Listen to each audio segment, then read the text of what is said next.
If you feel you have what it takes to be awarded as the best in the business, here is your chance to apply. Head on over to our website, download the form and apply. If you face any troubles when applying or feel the need to get in touch with us directly, email us, call us, tweet at me directly at Sunanda_J or join our Facebook group. Hello and welcome to Leaders of Tomorrow, 18-hour special initiative that celebrates the undying entrepreneurial spirit of micro, small and medium enterprises. This is the only daily MSME platform in the country, a show where you can voice your concerns and get answers to all your queries directly from our team of experts. We understand the issues that you, the MSME entrepreneur, face, and the show aims to bring you the most relevant and updated information on everything related to your businesses, to talk about the opportunities and challenges which are present in the wedding market in India. I have with me three experts. Let me start with the entrepreneur on the panel. I have Neha Seth Arora. She's a partner and CEO at Var Vadhu Wedding Management. We also have Neetu Bhasin. She's a director in strategy planning at Ken Research. And joining us from Delhi is Ranjit Oak. He's the Chief Business Officer of Make My Trip. Thank you all very much for being with us here tonight to talk about the opportunities which are available for MSMEs and entrepreneurs as far as the wedding space is concerned. And while I know it's difficult, Neetu, maybe I can ask you to try and put a figure on the size of the market as far as the wedding industry and the wedding business in India is concerned, because it's so fragmented. So at least maybe the organized market, can you put a size on it? Sure, Sunanda. The market, when I say wedding market, it has been segmented into two parts. So wedding planning is one of the segment which is huge in terms of revenues, and the other segment goes to matrimonial services. So wedding planning, when I say, it is almost 900 billion in terms of INR, so Indian currency I'm talking about here, and the matrimonial services, again, that is for 7 billion market. So again, it's huge. So it's a growing business. Still a lot of market has been untapped. Only 30% has been utilized by organized players. Ranjit, let me bring you in at this point.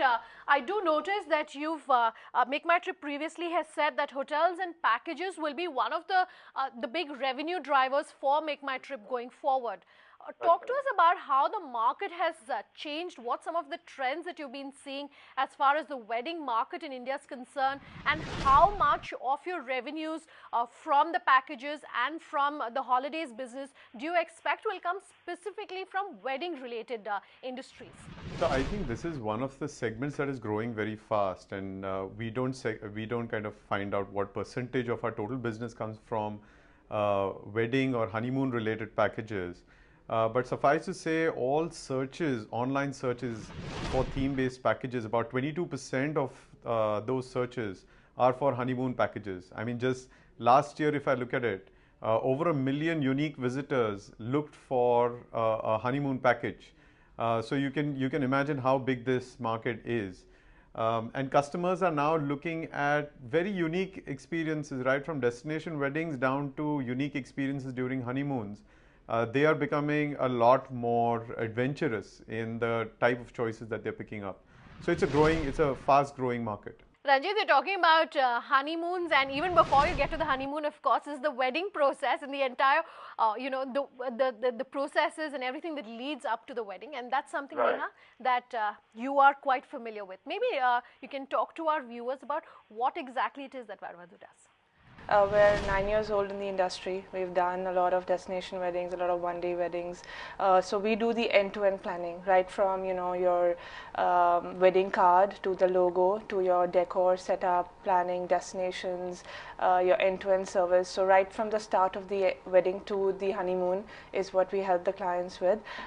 We also help them with some sort of technical services in case they need, in terms of prenups and in terms of securing some of their assets when they're doing destination weddings, etc. So we kind of do the end-to-end planning for them. Okay, so we started this conversation, Neha, by talking about how fragmented the industry is. Yeah. Is that an advantage for you as an entrepreneur, or is that a disadvantage? Like she was saying, and the figures which we see, 100,000 billion and, growing 25% annually, that's, I think, these kind of records is what we get from the organized sector. I think 60% of the industry is still unfragmented, and they're not formalized, but they do make up a big part of our business because we need them to put a whole wedding together. Sure. Ranveer, that 60% of the market is really, fragmented and unorganized. From a large company perspective, could you talk to our viewers about what kind of synergies that you see between large companies like yourself as well as MSMEs and entrepreneurs? Yes, I think there are parts of the entire wedding process, especially where guests are concerned in terms of their travel as well as their stay. And options around those are available with websites like Make My Trip, not just in terms of the packages but also in terms of the flights and hotels. Just being able to do all of that process online and not need to worry about that, and focusing then on what you do best as a small company is something that that is probably the best way in which they can tie up with companies like Make My Trip. So I think the piece that we do with smaller companies as well as directly to B2C is we provide them a platform where there is a complete breadth of options available. And being a large-scale company in the travel industry, we probably have one of the best breadth of stay as well as travel options. And so we become like a one-stop shop. We also make sure that if there are any group bookings that are coming in, our retail presence on ground as well as our various partners through our call centers help do the bookings for a lot of these partners that we work with. Since this is a show that's specifically targeted, of course, at MSMEs, I'd like for you to elaborate a little more, Mitu. In your opinion, what are the specific opportunities, specifically in a country like India, where it is so fragmented and where the wedding industry and market is so huge? Yeah. What are the specific opportunities that you see for MSMEs? See, when I look at India, India is second most populated country in the world, right? And that to be middle class population is too high in India, right? Still, I feel that middle class population has been untapped market for wedding planners as of now. Lots of people are looking for wedding planners. However, still, they always reluctant for the budget, which is quite high as per their need or as per their pocket.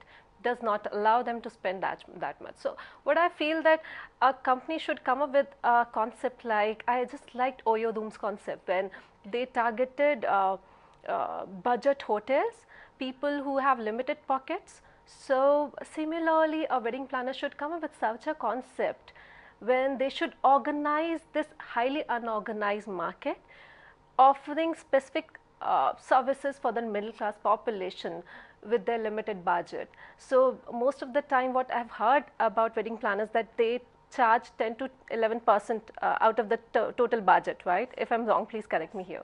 So what I feel for the middle class population, you can lower down your budget, you can lower down your share contribution out of it if it is possible anywhere.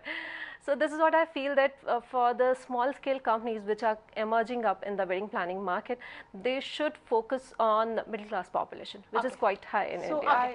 Just to add to that, I also feel that wedding planners and wedding agencies have actually given birth to MSMEs.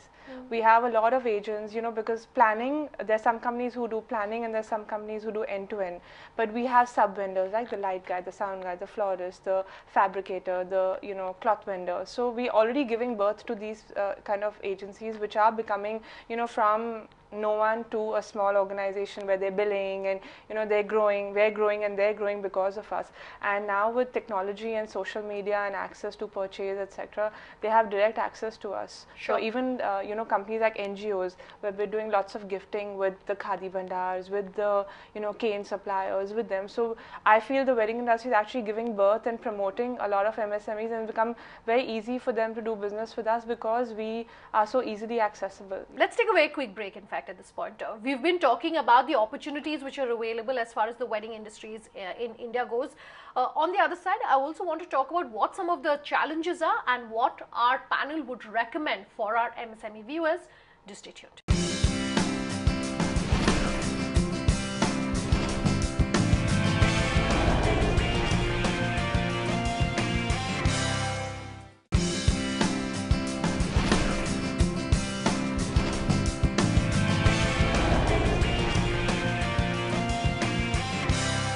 welcome back. You're with us here on Leaders of Tomorrow, and tonight we are discussing what the opportunities and challenges in the wedding market are available right now for you, the MSME entrepreneur. Ranjit, just before we took the break, there was a brief mention of some of the challenges that we face as far as the wedding industry in India goes.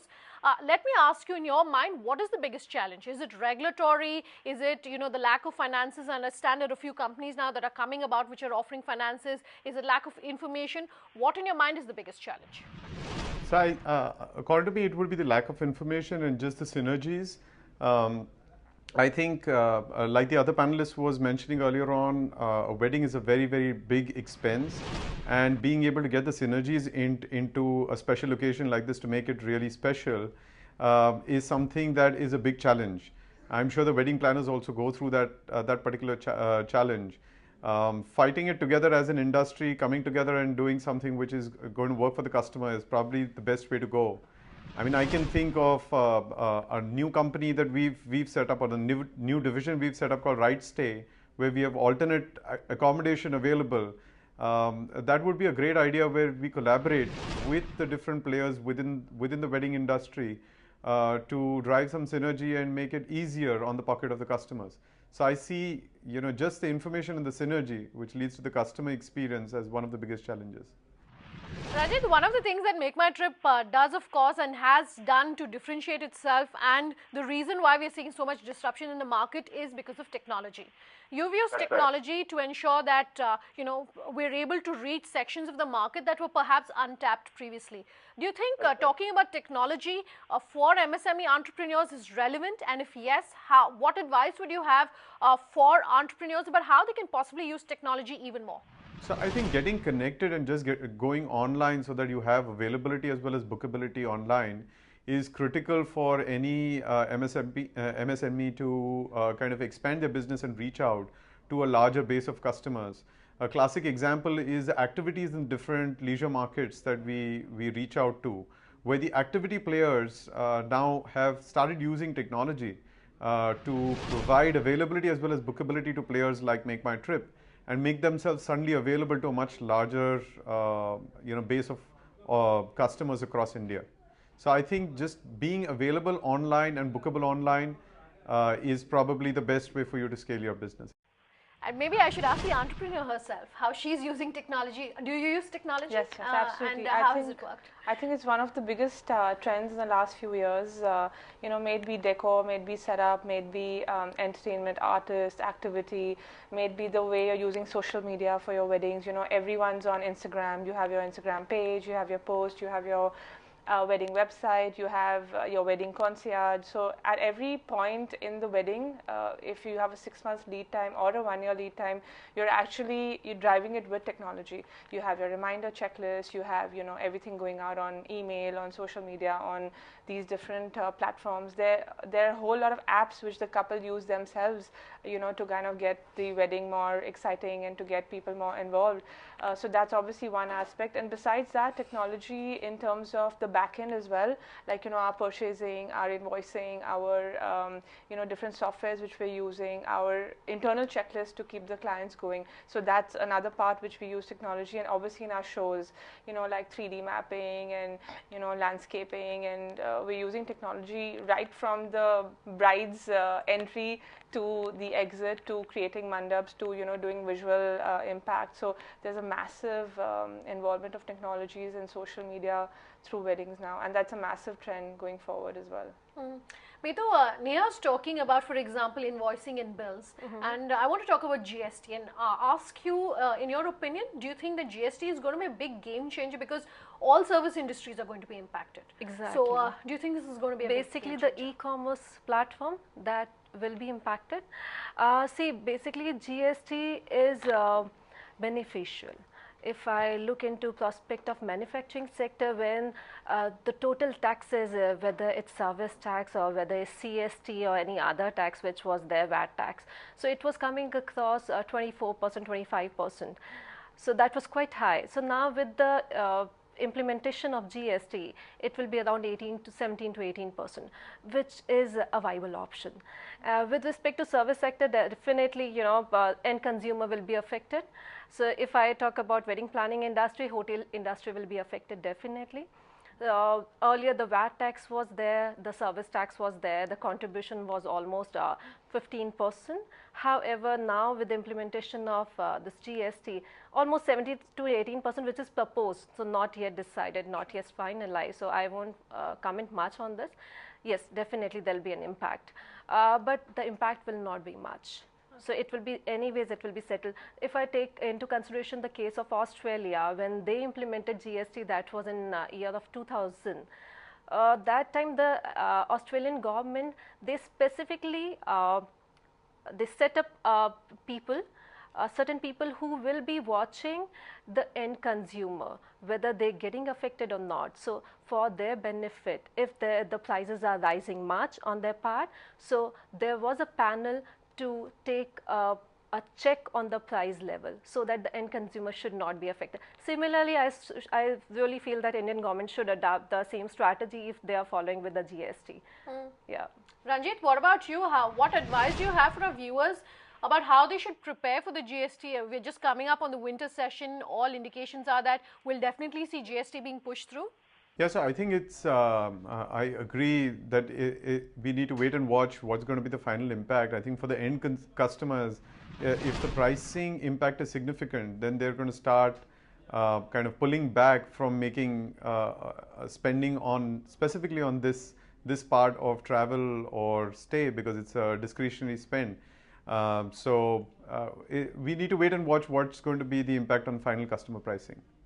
Neha, one query that we get a lot, you know, outside of GST and financing is about hiring of talent, hiring and retaining of talent in your industry, which is, you know, a service industry. And I would assume that the challenges for the service industry are pretty much similar in terms of talent. Yes.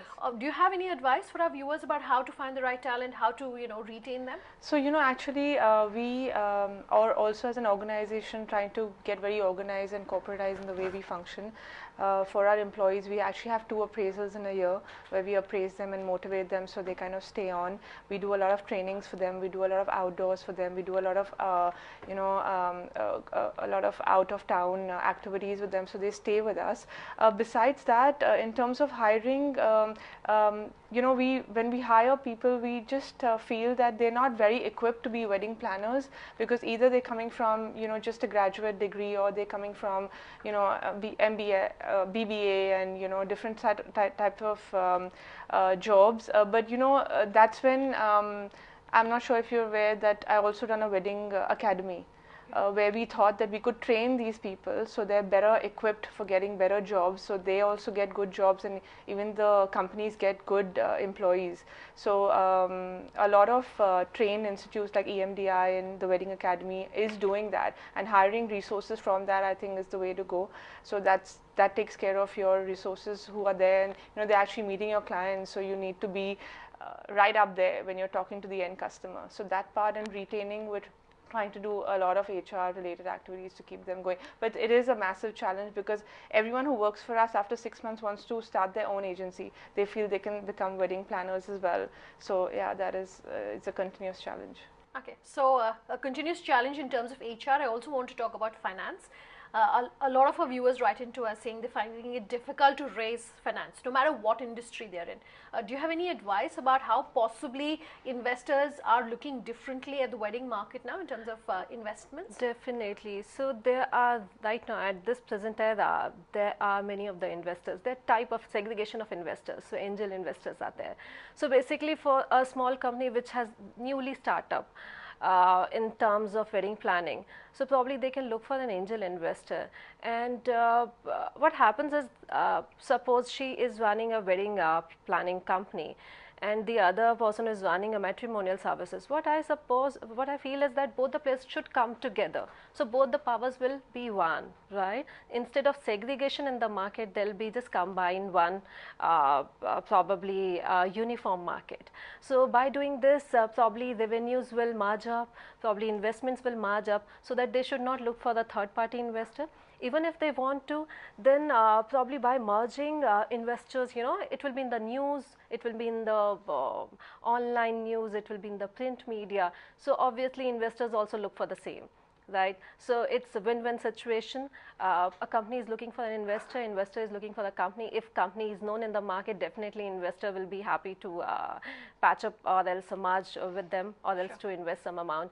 With respect to the startups, definitely they are facing the problem, they'll be facing the problem. So they have to come up with a very different and unique strategy. So why investor will invest if it is the similar concept in the market, right? So they have to come up with some unique strategy, some unique objective in the market. Whether it's a wedding planning or whether it's a matrimonial services. All right, so I think we're coming down now to closing comments on the show. And Ranjit, let me start with you first. We have been constantly talking about just how fragmented the market is. One piece of advice if you had for our viewers in terms of how this can possibly be an advantage for them, and one piece of advice about how a challenge then can be turned into an opportunity. So I think whenever there is fragmentation, you need to make sure that you're making the most out of it as a consumer. And I think that's the biggest opportunity that exists. I think the challenge is to be able to reach out to this fragmented market and get the best deal that you can make out of it. So I think that's it has both sides to it. I think getting a great deal is the biggest opportunity that you have in a fragmented market. With respect to the challenges, there are multiple challenges present in the market. However, to overcome from them, the opportunities could be, as I said in my initial conversation, the middle class population which is untapped. So almost 70% of that population which is untapped as of now with respect to the wedding planning industry. So they should look for investing some time and some efforts in middle class population as well. Apart from this, technology really helps. So adopting new technology, coming up with some new innovation will be an opportunity for them. So I do agree with her when she talks about technology, because I feel that a lot of the unfragmented market would kind of fall suit when we implement policies and procedures as a company, and technology is definitely the way forward. All right, Ranjit, Neetu, Neha, thank you all very much for being with us here tonight to talk about what some of the opportunities that are present in this massive market and also what some of the challenges are, but how those can be turned into opportunities. We hope that you've got some insights into this market. Do remember, if you're a company that wants to be featured on the Leaders of Tomorrow, you can write in to us at leadersoftomorrow@timesgroup.com. You can tweet at me personally. My Twitter handle is Sunanda_J. You can reach us on social media using the hashtag LOT, or call us on that number you see flashing on your screen. We promise to have all your queries answered. Thanks for watching. Have a good night.